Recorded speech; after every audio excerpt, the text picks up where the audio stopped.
हाय दोस्तों, आपका स्वागत है हमारे यूट्यूब चैनल पर। आज हम देखने वाले क्रिटिकल सेक्शन प्रॉब्लम और इसका एक और नाम है necessary condition for synchronization problem. तो सिंक्रोनाइजेशन प्रॉब्लम जैसे कि डेडलॉक, डेटा लॉस और हमारा इनकंसिस्टेंसी जो है, ये जो हमारे तीन प्रॉब्लम है, हमारे सिंक्रोनाइजेशन प्रॉब्लम है, ये प्रॉब्लम क्यों आते हैं वो नेसेसरी कंडीशन आज हम लोग देखने वाले कि मतलब इन सिंक्रोनाइजेशन प्रॉब्लम आने के पीछे का रीजन क्या है। ठीक है, तो जो हमारा पहला रीजन है वो है क्रिटिकल सेक्शन प्रॉब्लम। जैसे कि मैंने पहले के पीछे के वीडियो में बताया था प्रोड्यूसर कंज्यूमर प्रॉब्लम में क्रिटिकल सेक्शन क्या होता है, लेकिन आज मैं फिर डिटेल में बता देता हूँ क्रिटिकल सेक्शन प्रॉब्लम। जैसे कि critical section is the part of the program where shared resources are access. मतलब शेयर रिसोर्सेज क्या हो सकते हैं, जैसे कि एक ग्लोबल वेरिएबल है, ठीक है, इसका नाम समझ लीजिए सी है, ठीक है। इसको P1 प्रोसेस और P2 प्रोसेस, दो प्रोसेस इसको एक्सेस कर रहे हैं, ठीक है। ऐसा जो प्रोग्राम जो मतलब मल्टीपल प्रोसेस एक ही रिसोर्स को एक्सेस करते हैं, ऐसे टाइप के मतलब जो प्रोग्राम होते हैं उसे हम लोग क्रिटिकल सेक्शन प्रोग्राम कहते हैं, ठीक है। तो देख लीजिए, critical section is the part of the program where share resource are access, ठीक है। तो आपको मैं पिछले के वीडियो में दिखा देता हूं कि कहाँ हमारा क्रिटिकल सेक्शन प्रॉब्लम आया था, ठीक है। जैसे कि आप एग्जांपल में देख सकते हैं, मैंने ऊपर ग्लोबल वेरिएबल डिफाइन किया था n100 count equal to 0 buffer array की साइज n है, ठीक है। तो ये मैंने ग्लोबल वेरिएबल डिफाइन किया था। जो हमारे ग्लोबल वेरिएबल को एक्सेस करता है, ऐसे प्रोग्राम को हम लोग क्या कहते हैं, हम क्रिटिकल सेक्शन बोलते हैं। जैसे कि मैंने while count equal to n लिखा था, तो हमारा क्रिटिकल सेक्शन हो गया। Buffer in equal to temp, तो बफर मैंने यूज किया, वो क्रिटिकल सेक्शन हो गया। In equal to in plus one divide by n, तो मैंने n को एक्सेस किया, तो यहाँ भी ये क्रिटिकल सेक्शन हो गया, ठीक है। और जो मतलब जो हमारे लोकल वेरिएबल होते हैं वो हमारे नॉन क्रिटिकल सेक्शन में आ जाते हैं, और जो हमारा ग्लोबल वेरिएबल को जो प्रोग्राम एक्सेस करता है उसे हम लोग क्रिटिकल सेक्शन कहते हैं, ठीक है।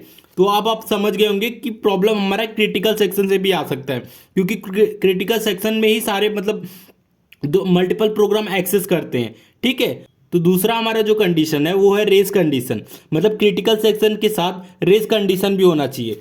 तो सेम यही एग्जांपल हम लोग लेते हैं, जैसे कि ये हमारा ग्लोबल वेरिएबल है, ठीक है, ये हमारा ग्लोबल वेरिएबल है, और P1 P2 ये दो प्रोसेस हैं, ठीक है।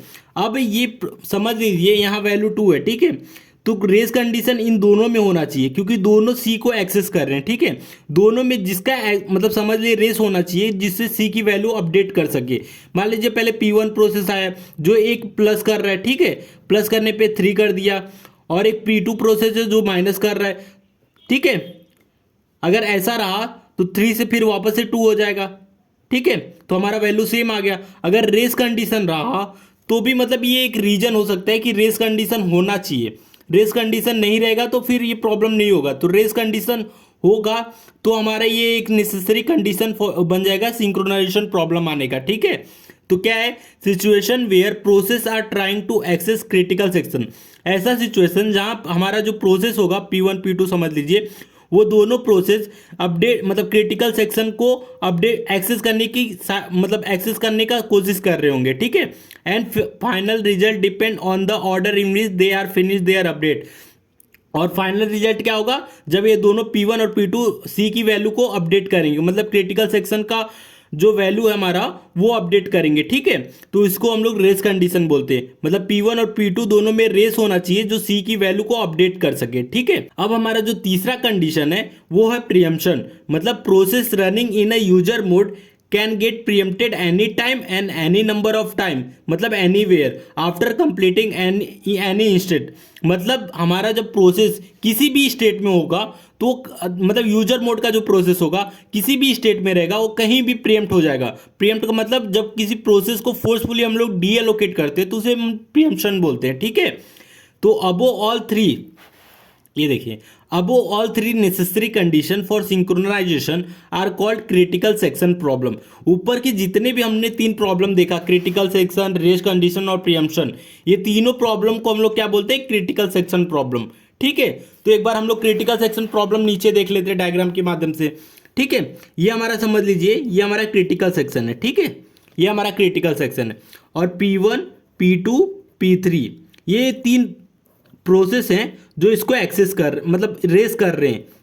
पहला क्या है हमारा क्रिटिकल सेक्शन, जो कि हमारा पहला प्रॉब्लम हो, मतलब पहला कंडीशन है, इससे भी हो सकता है। दूसरा क्या है हमारा race condition, P1 P2 P3 race होना चाहिए। और तीसरा क्या है हमारा तीनों में से कहीं भी कोई भी प्रोसेस प्रीएम्प्ट हो सकता है। ठीक है, पीछे की वीडियो से आप जब देखेंगे तभी ये सब समझ में आएगा, तो पीछे की वीडियो एक बार प्लीज देख लीजिएगा फिर आगे बढ़िएगा। तो ये हमारे 3 रीजन है, जिसको तीनों मतलब 3 कंडीशन है, जो तीनों कंडीशन को मिला के हम लोग क्या बोलते हैं, क्रिटिकल सेक्शन प्रॉब्लम। ठीक है, इसी को हम लोग क्रिटिकल सेक्शन प्रॉब्लम कहते हैं। मतलब एक हमारा क्रिटिकल सेक्शन रहेगा, क्रिटिकल सेक्शन का मतलब हमारा शेयर्ड वेरिएबल जहां यूज होगा उसको हम लोग क्रिटिकल सेक्शन बोलेंगे। ठीक है, और P1 मल्टीपल प्रोसेस जो होंगे उन लोगों में रेस कंडीशन होना चाहिए क्रिटिकल सेक्शन में। ठीक है, और थर्ड हमारा क्या होगा, प्रीएम्प्शन। प्रीएम्प्शन मतलब किसी भी प्रोसेस को फोर्सफुली डीएलोकेट करना। ठीक है, तो उसे हम प्रीएम्प्शन कहते हैं। तो ये तीनों नेसेसरी कंडीशन को हम लोग क्रिटिकल सेक्शन प्रॉब्लम कहते हैं। ठीक है, अब ये क्रिटिकल सेक्शन प्रॉब्लम है तो इसका सॉल्यूशन क्या होगा, तो इसका सॉल्यूशन भी देख लेते हैं। जैसे इसका सॉल्यूशन या एल्गोरिदम भी बोल सकते हैं। ठीक है, तो इसका सॉल्यूशन क्या होगा, मान लीजिए ये हमारा क्रिटिकल सेक्शन है। ठीक है, ये हमारा क्रिटिकल सेक्शन है, और क्या होगा, यहां एक हमने समझ लीजिए P1 P2 P3 ये 3 प्रोसेस सेम उसी की तरह। और यहां हम लोग क्या करेंगे, सिंक्रोनाइजेशन एक मैकेनिज्म चलाएंगे जो क्या करेगा, मतलब P1 P2 जैसे 3 प्रोसेस आए, तीनों में से एक ही प्रोसेस को क्रिटिकल सेक्शन में आने देगा। मतलब एक प्रोसेस को आने देगा और बाकी 2 प्रोसेस रुक जाएंगे। जब तक पहला प्रोसेस जब तक कंप्लीट नहीं होगा तब तक बाकी 2 प्रोसेस को आने नहीं देगा। ये सिंक्रोनाइजेशन मैकेनिज्म। तो सिंक्रोनाइजेशन मैकेनिज्म में 2 पार्ट होते हैं, एक एंट्री पार्ट होता है, एक एग्जिट पार्ट होता है। जब तक कोई जो भी हमारा प्रोग्राम रहेगा या प्रोसेस रहेगा, जब तक एग्जिट नहीं होगा तब तक दूसरा कोई प्रोग्राम सिंक्रोनाइजेशन मैकेनिज्म में आएगा नहीं। ये सिंक्रोनाइजेशन मैकेनिज्म का और भी नाम है, जिसको हम लोग सिंक्रोनाइजेशन टूल भी बोलते हैं। ठीक है, और इसको सिंक्रोनाइजेशन मैकेनिज्म भी बोलते हैं या सिक्योरिटी गार्ड भी बोल सकते हैं। ठीक है, ये इसके डिफरेंट नेम है। तो आगे की वीडियो में हम लोग यही देखने वाले हैं, सिंक्रोनाइजेशन मैकेनिज्म का आर्किटेक्चर, और ये मतलब इसको डिटेल में देखने वाले सिंक्रोनाइजेशन मैकेनिज्म कैसे काम करता है। ठीक है, तो मिलते हैं नेक्स्ट वीडियो में। वीडियो अच्छा लगा तो प्लीज़ वीडियो को लाइक और हमारे चैनल को सब्सक्राइब करें।